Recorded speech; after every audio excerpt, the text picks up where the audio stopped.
Piece means Buddha. Buddha means piece.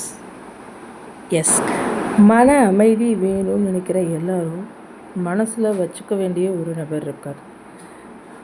அவர் ஒரு தனித்துவமான மதத்தை தோற்றுவித்து தன்னை பின்பற்றவங்களுக்கு ரொம்ப ஆழமான பொருள் கருத்துடைய கதைகளை கூறி கொள்கைகளை சொல்லி அதன் வழி நடக்குமாறு கேட்டுக்கொண்டார். அவர் தான் கௌதம புத்தர்,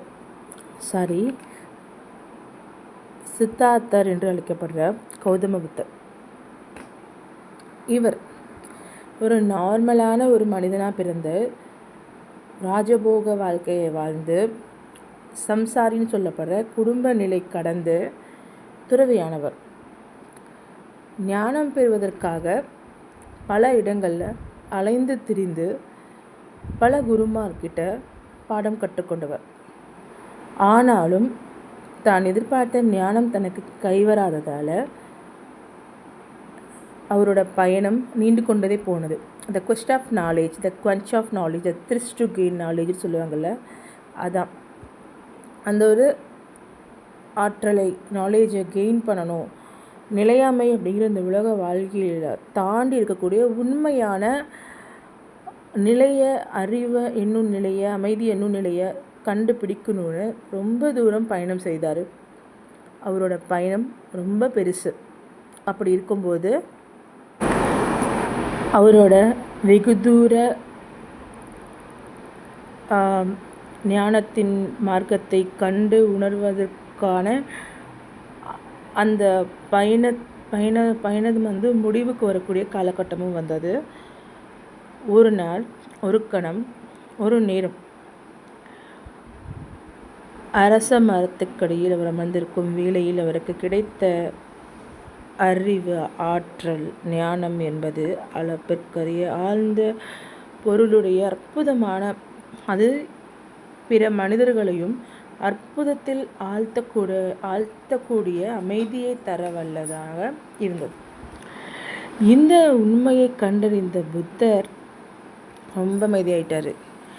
இதை மக்களுக்கு தெரியப்படுத்தணும் என்ற ஒரே நோக்கத்தின் காரணமாக தன்னோட வாழ்க்கையை வாழ்ந்தார். எப்படி? துறவியாக, முற்றிலும் துறந்த துறவியாக, முற்றிலும் உணர்ந்த பெரும் ஞானியாக. புத்தரை பற்றி நினைக்கும் போதோ, கேட்கும் போதோ, பேசும்போதோ, சொல்லும் போதோ சமாதானம், அமைதி, ஆற்றல், அறிவு அனைத்துமே வரும்.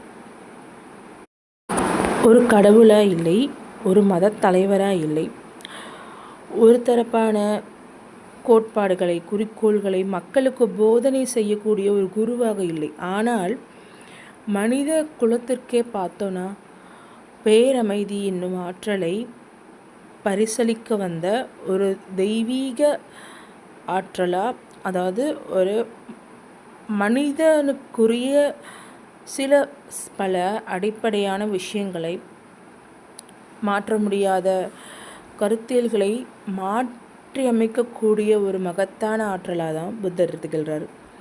பொதுவாக புத்த மதத்தை தோற்றுவிச்சவர்னு நமக்கு நல்லா தெரியும்.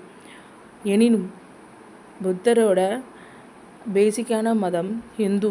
கன்ஃபியூஷனாக இருக்கும் இதை கேட்கும் போது. ஹிந்து மதத்தில் நிறையா வர்ணனை முறை இருந்த காலகட்டம் அது. வேத மதத்தோட கொடுமை, அநீதி பாவனைகள் தலைத்தோங்கி இருந்த சமயத்தில் சத்திரியர் வம்சத்தில் தோன்றினவர் தான் சித்தார்த்தர். பிற்காலத்தில் புத்தரா மாறி, அதாவது ஞானம் வழங்கி போதனை செய்யக்கூடிய ஒரு மகானா, ஒரு உயர்ந்த ஒரு மனிதனாக மாறி பௌத்தம் அப்படிங்கிற அந்த மதத்துக்கு தலைவரானார். இவரை பற்றி சொல்கிறதுக்கு there is lot திங்ஸ், மேஜிக்கலான திங்ஸ் நிறைய இருக்குது. ஆனால் அது ரொம்ப எலாபரேட்டாக போகும். ஏன் புத்தரை சொன்னேன் அப்படின்னா, மன அமைதி இன்றி தவிக்கக்கூடிய மக்கள் மத்தியில் மன அமைதிக்கான ஒரு அற்புதமான ஒரு வழிமுறைகளை நமக்கு தத்துவ ரீதியில் சொல்லி கொடுத்தவர் புத்தர்.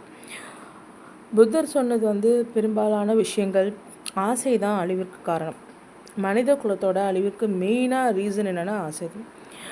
ஆசையற்ற மனிதன் யாரும் கிடையாது. ஆனால் ஆசையுள்ள மனிதன் அழிவதற்கான பாதையை வகுத்து சொல்கிறான். ஆசையை ஆரம்பத்திலே அடக்கி கொள்ள தெரிந்தால், அதை வளர விடாமல் தடுத்து நிறுத்த முடிந்தால், அந்த மனிதனைப் போல அமைதியான மனநிலையுடைய மனிதன் உலகத்தில் வேறு யாருமே இருக்க முடியாது புத்தர் சொல்லியிருக்கார். இது இவர் சொன்ன முதல் போதனை.